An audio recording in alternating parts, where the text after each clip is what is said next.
Welcome to E-commerce with Coffee, a podcast powered by Amber Engine, where we share e-com secrets for brands over your favorite brew. We start with the caffeine and then leap enthusiastically into behind-the-scenes e-com insights that led to the success of our guests. I'm Nate Svoboda, and I'm about to serve you up the best. Let's get started.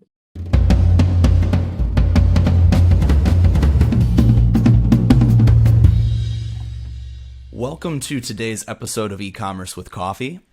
We're going to be speaking with Kirill Kirilov. He's the CEO and co-founder of Rush, which is a Shopify shipment tracking software that helps you to increase customer lifetime value and retention.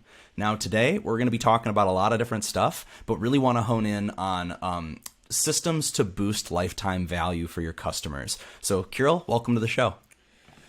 Thank you so much for having me today, Nate. I'm going to crack a joke in the beginning. You are maybe the first host that it's pronouncing my name in my native language the right way. People are having some hard time with my name for some odd reason, but I'm super happy to be part of the show, and let's go straight into it. Absolutely. Well, before we dive in, I know that it's a little bit late for you right now. Are you a coffee drinker? You seem like you must be an energetic person. Wonder if caffeine's where that comes from. Yeah, that's a good question, by the way, and it can go back in my time with the early days of playing some time. I'm actually spending some time doing tennis in high school and basketball, then to a semi-professional athlete career, which I do. I tend to run the 100 and 200 meter dash, the sprint disciplines, and it's like the nature of the athlete.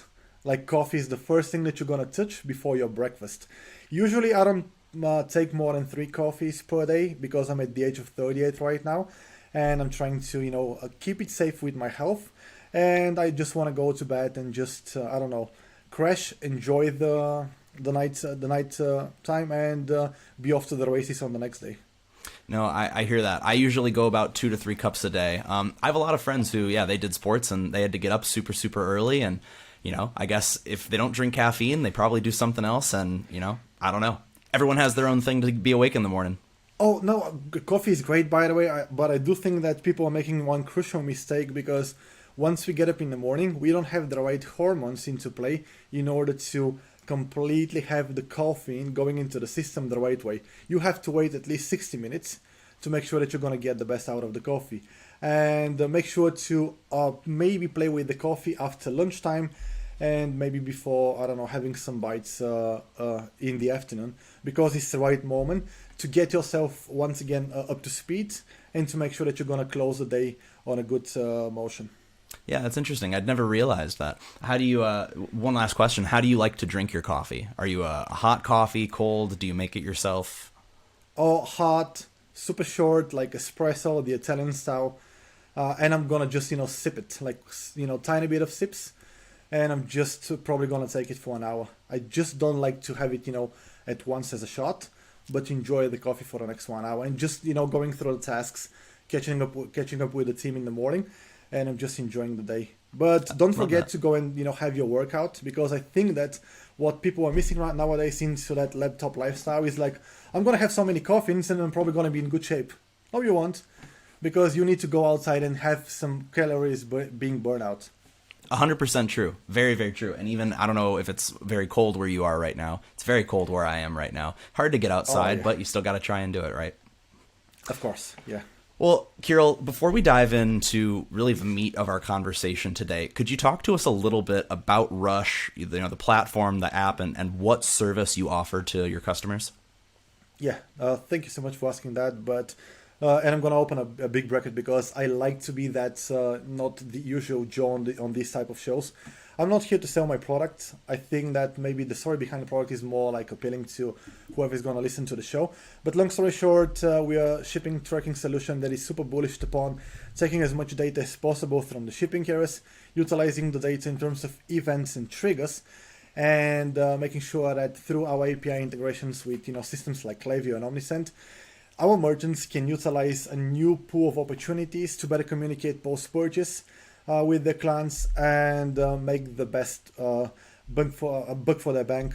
Meaning that what we usually see right now internally across maybe more than 1,400 Shopify stores who are using Rush right now is that it's like a soft sell.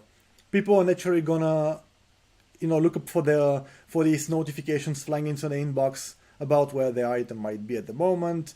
They're gonna open them up. We're seeing huge open rates, between 50 and 80% plus open rates on these emails, and maybe between 10 and 50 plus percent click-through rates. So it's a great way to, number one, increase the customer satisfaction because you're just communicating in the best shape or form possible. Number two, bring them back into your funnel. And number three, soft sell them with some more complementary products. So it's going to be like a natural process about, oh, that's a great brand. They're caring about the fact that I'm still waiting right now for the shipment to be delivered to my end. But at the same time, I can just go back, remind myself about items that I haven't purchased the last time that I've went into their funnel.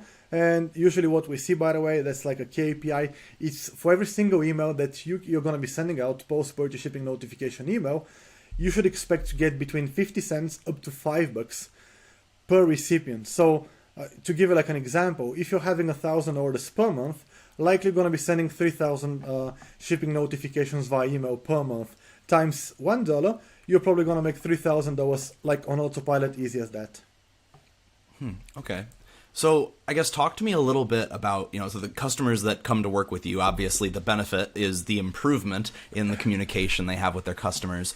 What are some of the biggest mistakes or oversights that these brands are making before they come and are working with you that you help to solve? That's a great question. So we usually serve 3 customer profiles, to put it like that.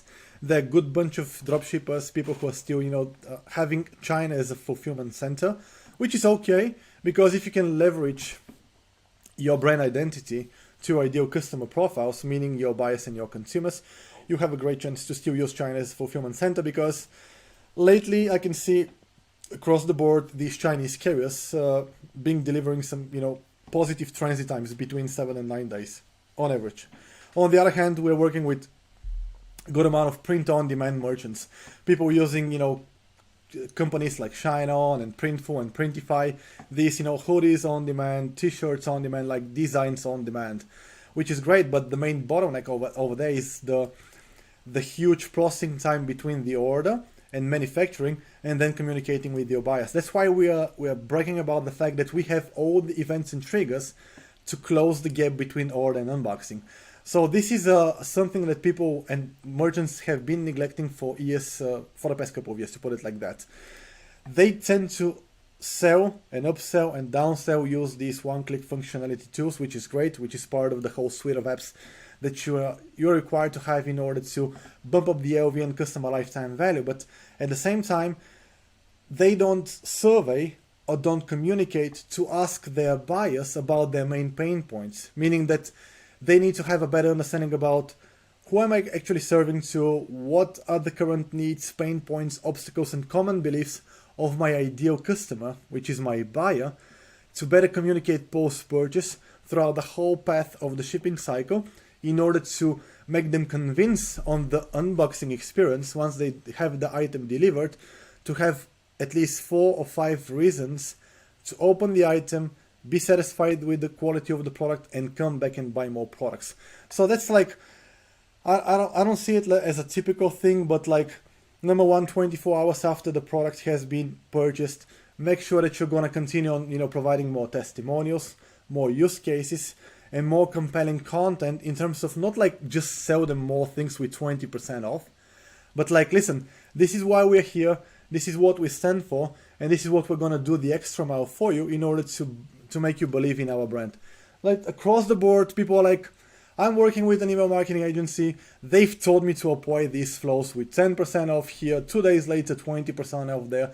Like, you're trying to sell to a robot, you're selling to human beings.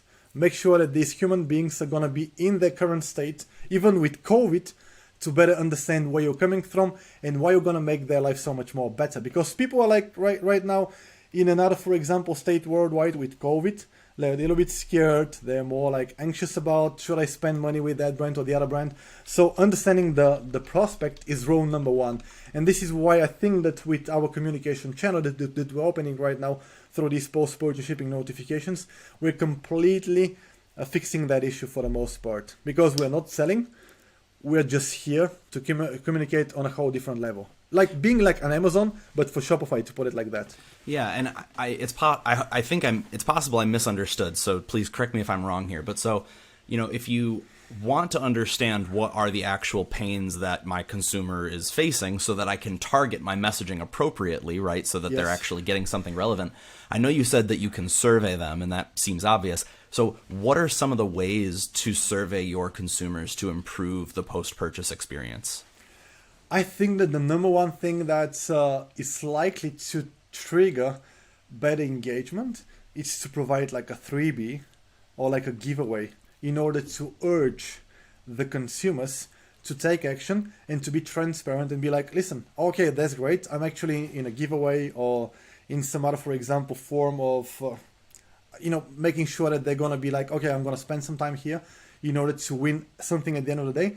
80% of them, maybe more, are going to be part of the giveaway, and they're going to be super transparent with the current need that they have in order for you to better communicate through notifications like email, SMS, push notifications. But like the first 24 hours, all consumers, all buyers are pretty hard to open that chat with them and to, even improve your front end, because once you know your prospect in the first 24 hours after the purchase have been made on your website, you can increase the conversion rate on the front end as well, because you will know what kind of elements you can position, so that the likelihood of potential prospect leads who are just bouncing back or abandoning the flow and the funnel are gonna come back with more reasoning to finalize their purchase. And speaking about it, and I'm gonna go in a completely different direction. Like a partner of ours who is running an agency, an email marketing agency, shared with myself like a huge survey across 40,000 buyers. And there are like maybe 25 questions being asked via type form. I forgot about it too, to be honest with you. But it's so brilliant. Like one of the questions was, what makes you trust a brand in first place if it's your first time to make a purchase with them? Two things are actually staying on top. It's not like the add to cart button or what's below the add to cart button or your payment methods or your security guarantees or that super dumb shit. Number one is like having a phone number super appealing somewhere on the product page that somebody can click and call you up. And number two is super fast responsive time via email or SMS. If they're gonna send you an email to communicate their concern, somebody has to be up there for them to answer their most urgent questions. These are the main two reasons.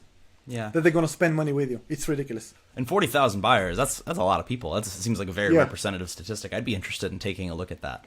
And it's interesting because, I'd be very interested to hear your take on this, but I have memories of, going into the store and, they say, oh, have you ever been here before? Do you have the card? No. Okay, well, here's a coupon for a free thing next time you come, or 20% off next time you come here. And so it reminds me a lot of what the businesses are doing now with their websites, right? It seems like a similar philosophy. Would you agree with that? I mean, it seems like it's almost a practice that was taken out of the past and is being applied to the modern day. 1,000%. It's like taking the retail journey and putting it online in the shape or form of e-commerce store. So and that's why go on. Or no, sorry, I had a follow-up question to that. So, obviously there's a gold standard in customer communication today, but the changes that have been happening, do you think that those are more a result of the changes in technology, like, ease of emailing and automation, or the changes in consumer expectation? What do you think has been more of the driving force? I think it's both. And I think that the more native you're going to have the technology being built in, the likelihood you're going to have better success to make your, let's say, store more appealing and more compelling, but also to provide that seamless experience with header, footer. People, once they land upon your product page, they know exactly where to look for in order to make that contact touch point. It's not about, I can see right now so many, even, e-com stores, Shopify stores, having these bubbles at the bottom of the page, which would be like, I need to chat with you. Likelihood, people that are sitting right now on your product page are thinking about somebody's trying to sell me something over support. They know where to find you on your menu at the top or in the footer of your website, but it has to be there, and it has to be easy for them to scroll down and communicate further. And after that, it's like making sure that it's gonna be a seamless, experience from adding to cart, going to the checkout page. Super short and sweet. Don't try to play it fancy.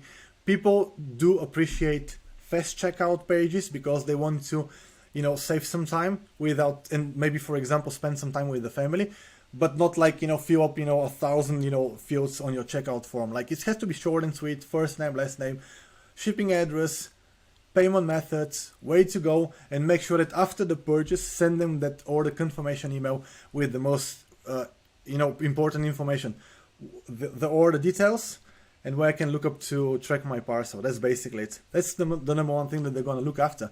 If it's there, you're going to have 70% more less stress, because they're not going to continue on either going to PayPal or Stripe to open disputes and chargebacks because they don't trust your brand. And number one, sending more emails to your support desk either way. And that was going to be my next question, or one of my next questions to you is, what is like the number one way to prevent, where's my order emails from people that might be, not super happy. But, taking even a step back from that, right? I don't think, and we're going to date the episode here pretty badly. Yeah. I don't think anybody is surprised to hear, there's been issues with supply chain. And I mean, there's ships that are waiting weeks at the ports, right, to even get products onto the mainland. So understanding some of those things are outside of someone's control. What are some of the tools or things that a brand should have in place to be able to confront handling and shipping delays and logistical issues? That's a great question, by the way, and I think that people are just overlooking on that aspect, and I'm going to explain why. Number one, if you're a brand that is trying to leverage good reputation and build legacy, you need to always develop your frequently asked questions section. Like, it doesn't need to be there just for having FAQ section. It has to be there because you understand your customer and you know how to address the seasonalities of their burning questions. Whatever is going to be issues with, supply chain, with, some ships not, trying to go to the port and, deliver the items, whatever the case might be. It's about, okay, I can see right now a gap of 3-4 more days on top of the average transit time. Address it in the FAQ and make sure that you're trying to play it like the best copywriter. If you want to sell something, you need to provide as many answers as humanly possible on the front end, which are going to be ignored on the back end, because people are going to get the answers that they're looking for and they're going to take action immediately, meaning that through these channels, answer as many questions as possible, about, maybe where the item might be at the moment, or for example, why my hoodie is not fitting me so well because of a size chart or whatever the stupid reason might be. Just address the concerns, and if you do so throughout the whole buying cycle, there is no reason for the consumer to once again go to PayPal, file a dispute, or just to go to your support desk and ask the same old stupid questions. And I'm not actually trying to play it like, the same old stupid questions. I mean, it's like something that it can be an easy fix, but people are just overlooking it. Absolutely. Things that there could be like you said, right, a sizing chart that is built out, and so it prevents more people from calling in. But one, follow-up to that I have for you. What, in your experience, are some of the things that you just need a person on the phone to handle, right? Like, there's always going to be customers that just, regardless of what the issue is, they want to talk to somebody. But realistically, what are some things that are just too difficult to automate or try to pawn off onto a tool?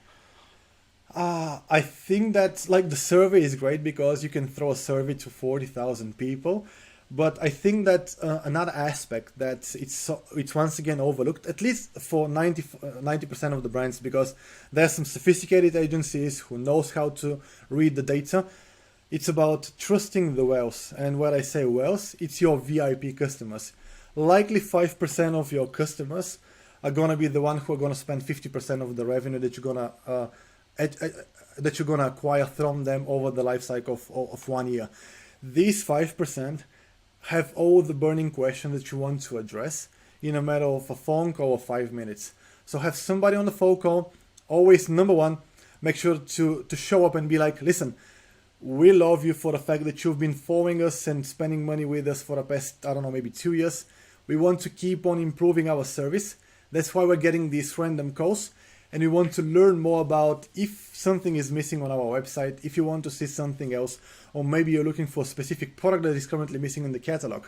It's so easy to go into your VIP clients, get the feedback, get the data, and just apply it on the forefront, on the front end of your funnel, and you're gonna see a tremendous increase in your conversion rate. Just by not following some principles that have been written from some fake gurus that are gonna be like, this is the formula that is gonna make your life so much more easier. Like formula about what? Clothing and apparel, supplements, I don't know, skincare, people above 40, people below 40, I don't know, teenage guys, you name it. Different, for example, verticals, different pain points, different obstacles and common beliefs. That's definitely the case. No, and I like how you put that, right? Because, you know, to your point, the people that are already love your brand and love your product and want to buy it, they may be indicative of other people that want to buy your product and will love your product. So that made 100% sense to me. Now, I don't think this is me asking the same question twice. If you know, feel free to disagree. Do you believe that over the past, you know, obviously we've had an explosion in e-commerce in the last 2 years, but even in the years leading up, do you think that customer lifetime value has been trending upwards, trending downwards, or kind of staying stagnant on average? I think it's ever gonna go upwards, in my opinion, because it's the nature of the e-com purchasing buying power. It's like a drug. I mean, why do people wait for Black Friday, Cyber Monday to occur? Like, because it's like a special holiday. Like, you're not gonna get around the table with your family and friends around Black Friday, Cyber Monday, because you love to go online and just spend more money. And it's that adrenaline push that you're getting every single time. It's like, you know, scrolling on Facebook and getting these bites of adrenaline every single day because you need some more of them. And it's like, and the life cycle and maybe the frequency of people who are going to continue on buying more often is going to increase. Because maybe in 2008, once I started selling on eBay, like back in 2008, you might get a returning buyer, I don't know, once per 3 months. Right now you might get it once per week. Maybe tomorrow is going to be like every single day. If you have a good variety of products that you can put on your catalog, that might be in a need for the customer.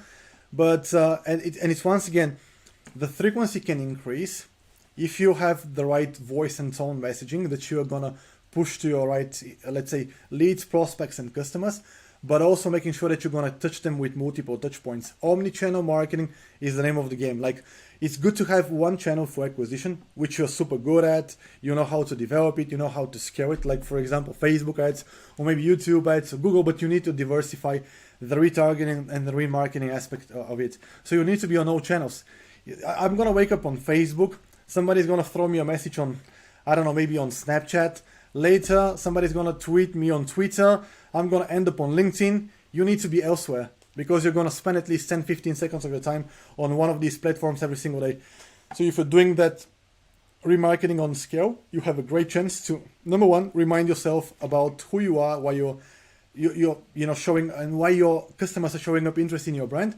And number two is to give them another reason to be like, oh, you're probably having a hard time right now today. Just go back, spend more money and just make your life so much more easier.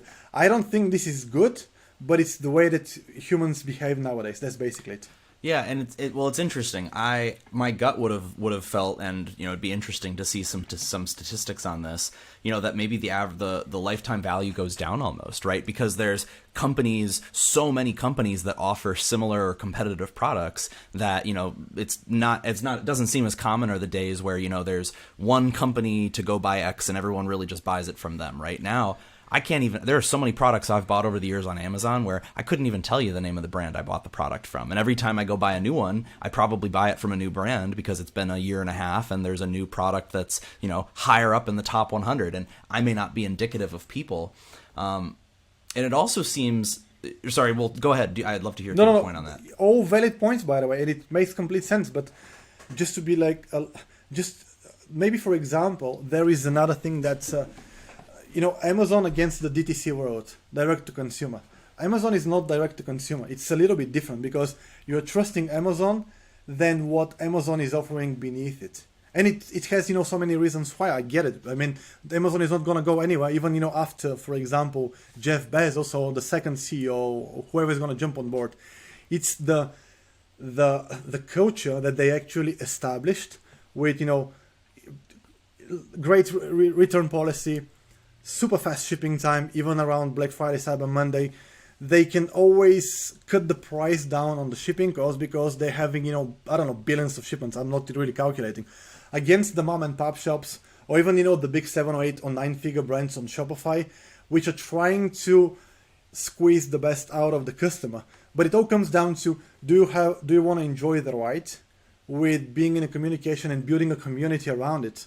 Like you might throw a Facebook group that you're communicating with your VIP clients, and you're always trying to stay on top of their main priorities and their main points and obstacles, whereas Amazon is not going to do it. It will be like, open the cart, go to checkout, finalize, it's going to be there in 2 days. So it's a different type of mentality, what kind of shopping experience you want to go after. And it's like, I'm going to give you like a stupid example, but like so many of these dropshipping stores, for the most part, there are so many scammers out there who are just trying to, get some money, run away without being concerned about the customer satisfaction. And it will trigger that momentum about somebody buying some crap from China. They're going to be completely dissatisfied and they're going to default to Amazon. This is how Amazon is right now winning new buyers, or maybe just getting the same old buyers, go and spend money on Amazon against DTC. So it's about the DTC merchants.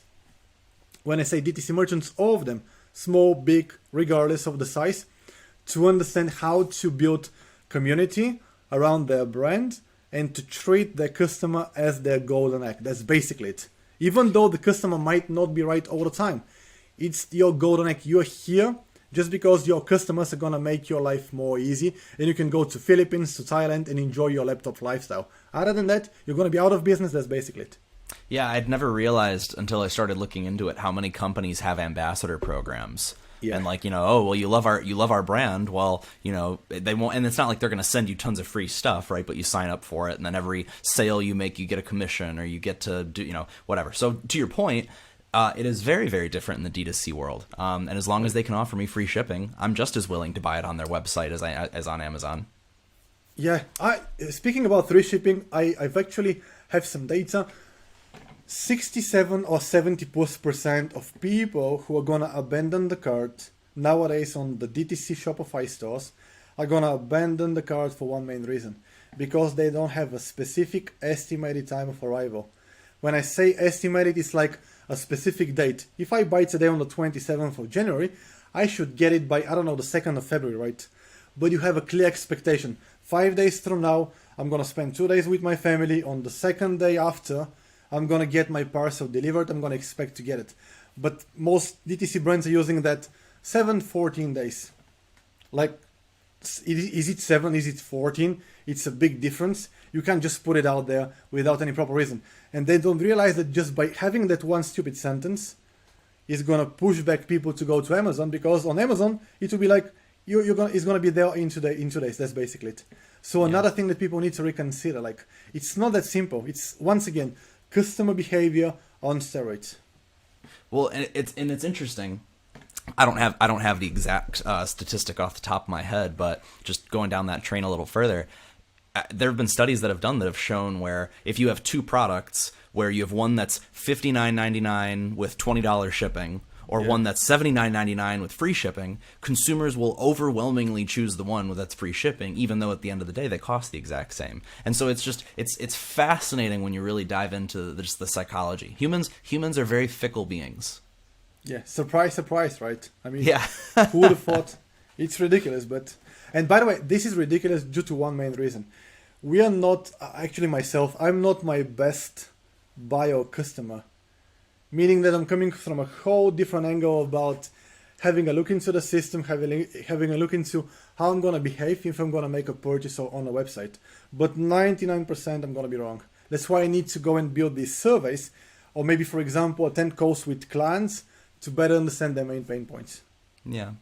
Well, Kirill, since we've just been talking, lifetime value, we haven't really touched on average order value. And that's another thing that's interesting to me, right? I feel like, and taking it back to the Amazon ecosystem, which I know you're more, talking about the D2C space, I think it's way more common nowadays that people will add something to the cart, click purchase, and then away they go. And they'll do that 5 times in a day, as opposed to waiting and adding 5 items to one cart, right? Because it's free shipping, it doesn't matter, whatever. So that would make me think that, over time, average order value has actually gone down because of just the ease, right? I don't know. Do you have any opinions on that? Do you agree or disagree? I definitely agree on that point, and that's why it's counterintuitive to the lifetime customer value, because of the frequency of the buying power of these returning buyers back to your funnel. And it makes complete sense. And it's ever going to be changing to a single order occurring, on multiple channels, where it's going to be Amazon or Shopify DTC. Because even right now, with the new migration happening, which shops happening on Facebook, then on Instagram, maybe in a couple of, months on TikTok, at some point, maybe consumers are not going to be buying on your Shopify store. They're going to probably finalize the purchase within the Facebook system itself. It's going to probably appear on your Shopify or the confirmation inside of your backend. But other than that, the forefront is going to be, how do you say it? Like some people call it like headless. Headless commerce, yep. That's what I was wondering. It can be elsewhere, exactly. Like it's headless. That's basically it. And that's why it's going to be like one-off purchases left and right. And maybe these one-click upsells and downsells are never going to be so effective, because like people are currently in the subway or just driving and they don't have time to add more items. It's like, I need to go to the checkout to finalize it because this is exactly what I need right now. I'm going to come back later. So that's the frequency of the omni-channel marketing and remarketing to occur as much as possible, to buy back on that one single order occurring within the life cycle. Within the day cycle of the buying experience with the customers. So I think, and this is I think the last big question that I had for you, understanding that it's going to depend on the type of company, the type of client. Can or should a brand focus on average order value and lifetime value at the same time? Or is there a way to decide that one is more important than the other in the moment? Yes, no, at the same time. It really depends how you're going to acquire your customers. If it's Amazon, you are hardly relying on search intent and search-driven traffic. Through people looking for specific products, maybe Amazon has, not maybe, but definitely it has its own super sophisticated algorithms to push more complementary products once you are in their system. But on the other hand, Shopify is having some hard time for people to understand that your CAC, cost of acquisition, it's the number one component against your customer lifetime value. Even though you might be losing money for a month or two on the new customers who are going to enter the funnel, you can buy back with the huge lifetime value. So it's like always the fact that the people who can afford to acquire more customers and more customers as fast as humanly possible, they have a better chance to increase the lifetime customer value through different techniques across the board in order to build momentum, community, and trust in the brand from thousands of buyers who are going to come back and spend more money for cheap, because you're not going to spend more dollars on the front end for Facebook ads, YouTube ads, Google ads, TikTok. It doesn't really matter, but you're going to utilize these channels like even Rush, even email marketing, even SMS marketing, these super cheap channels who can drive eyeballs on steroids. Yeah, no, I totally agree. Well, Kirill, this has been a very good conversation. I feel like we could probably keep going indefinitely. Now, with that said, where could our listeners get in touch with you or with the team over at Rush? They can go to our website. It's under rush.app. That's the domain name, rush.app. They can find me on Twitter. My handle is HeyKiro, the same one on LinkedIn. And they can go on Facebook, look me up. They can call out and connect with my support guys. We are always going to be there for you guys. We don't need to sell anything against your will. We want to prove our concept and what we've put together. And that's why we're going to always throw at least 7-day free trial, up to 30 days in most cases, so that you can give it a fair shot and try for yourself. If it's working for you and if it's making you money, it's going to pay for itself at the end of the month, and you're going to be happy with the outcome. That's basically it. But other than that, I would love to speak about e-com. I would love to connect with potential prospects, clients, current clients, regardless. I want to be in the trenches every single day. So feel free to hit me up. I'm going to be there for you guys. Awesome. Well, it's been great speaking to you, Kirill. Obviously, your clients are lucky to have you as a resource, and I look forward to having you back on the show in the future. Looking forward as well, buddy. Thank you so much for having me today, and up until next time. Awesome. Thank you. That's it for this episode of E-Commerce with Coffee, powered by Amber Engine. If you haven't gotten your fix yet, be sure to get more e-commerce brand secrets on our website at amberengine.com. And don't forget to subscribe for more episodes.